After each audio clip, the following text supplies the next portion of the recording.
Haemoglobin নিয়ে যে তোমাদের চালাচ্ছে এটাই তো বড় জিনিস। হ্যাঁ, ওই মনের জোরে। মনের জোরটা তো আছে। তো হাতে যদি লাখ দেড় টাকা পায়, অসুবিধা কোথায়? মেনটেনেন্স করুক না।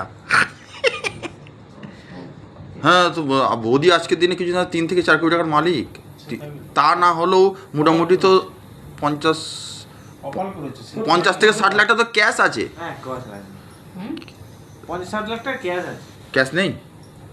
তাহলে আরে ম্যাচ বাবা, করতে করলে চায়। কি করে হবে? সেসব তো সেসব হবে তো, কিন্তু হবে তো একদিন তো হবে।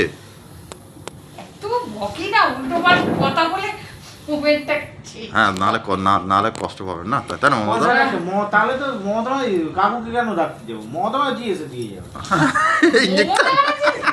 বাবা, ছি ছি ছি, আমাদের মুখ্যমন্ত্রী তাকে এরকম ভাবে না না, কি হয়ে যাবো, খুব দরদি। উনি যদি 1,500 বাড়িতে টাকা হাওয়াই করে চুরি দিচ্ছে। করেছে তাহলে 1,500 দিচ্ছে তাহলে করেছেন কি বলটা? বাবা।